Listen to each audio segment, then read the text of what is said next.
మరికొన్ని గంటల్లో తమిళనాడు సీఎంగా ప్రమాణ స్వీకారం చేయబోతున్నాడు దళపతి విజయ్. ఆయన ఫ్యాన్స్ అంతా ఫుల్ ఖుషీగా ఉన్నారు. కార్యకర్తలు కూడా సెలబ్రేషన్స్ మూడ్లో ఉన్నారు. కానీ సీఎం కుర్చీ ఎక్కాక ఆయన ముందున్న బాధ్యతలు చూస్తే అది మామూలు ఛాలెంజ్ కాదని అర్థమవుతుంది.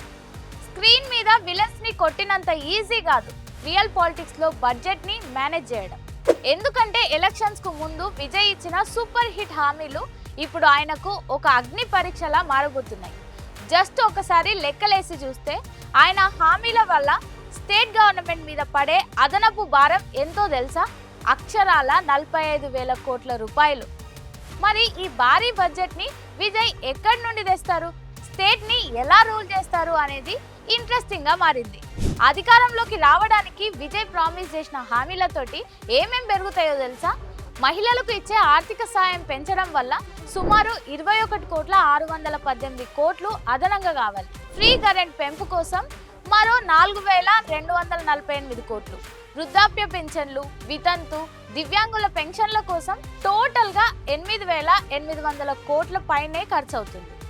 ఇక ఫ్రీ గ్యాస్ సిలిండర్ల కోసం 7,074 కోట్లు. రైతు సహాయం కోసం 1,941 కోట్లు.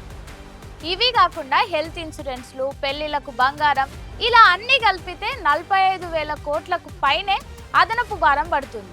ఇది కేవలం బేసిక్ లెక్కలు మాత్రమే. గ్రౌండ్ లెవెల్లో అన్ని ఇంప్లిమెంట్ చేస్తే ఈ ఫిగర్ ఇంకా పెరిగే ఛాన్స్ ఉంది. ఇప్పటికే తమిళనాడు స్టేట్కి సుమారు 1.22 లక్షల కోట్ల లోటు ఉంది. ఖజానాలో పైసలు లేవు, కానీ పబ్లిక్కి ఇచ్చే ప్రామిస్లు మాత్రం కొండంతున్నాయి.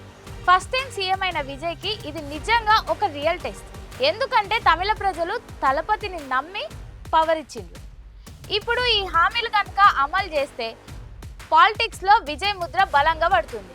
కానీ ఒకసారి ఫైనాన్షియల్గా ఫెయిల్ అయితే మాత్రం సినిమా వేరు, పాలిటిక్స్ వేరు అనే విమర్శలు ఎదుర్కోవాల్సి వస్తుంది. ఇప్పటికే ఆపోజిషన్ పార్టీలు విజయ్ అడుగుల కోసం వెయిట్ చేస్తున్నాయి. డబ్బులు ఎక్కడి నుండి తెస్తావు భయ్యా అని సోషల్ మీడియాలో నెటిజన్లు కూడా క్వశ్చన్లు వేస్తున్నారు. అన్ని వేల కోట్లు అప్పు తెస్తారా, లేకపోతే ట్యాక్సులు పెంచుతారా అనేది ఇప్పుడు పెద్ద మిస్టరీ. అయితే విజయ్ టీం ఇంకా ఆయన స్ట్రాటజిస్ట్ ప్రశాంత్ కిషోర్ దీని మీద ఆల్రెడీ ఒక ప్లాన్లో ఉన్నారట. రెవెన్యూ పెంచడానికి కొత్త మార్గాలు వెతుకుతున్నారని టాక్. అడ్మినిస్ట్రేషన్లో మార్పులు చేసి కరప్షన్ తగ్గించి ఆ పైసలతోటి ఈ స్కీమ్స్ రన్ చేయాలని విజయ్ ఆలోచనట. విజయ్కి ఉన్న clean image and youth support తోటి ఈ గండం నుండి గట్టెక్కుతారా, లేకపోతే అప్పుల ఊబిలో కూరుకుపోతారా అనేది చూడాలి. ఎందుకంటే ఇది జస్ట్ సినిమా స్క్రిప్ట్ కాదు, కోట్లాది మంది ప్రజల లైఫ్కి సంబంధించిన మ్యాటర్ కాబట్టి. దళపతి విజయ్ ముందున్న 45,000 కోట్ల సవాల్ ఇది. మరి సీఎం విజయ్ ఈ మ్యాజిక్ చేయగలుగుతారని మీరు అనుకుంటున్నారా? ఆ హామీలు నెరవేరితే తమిళనాడు గోల్డెన్ డేస్ చూస్తుందా? మీ ఒపీనియన్ని కింద కామెంట్లో చెప్పండి.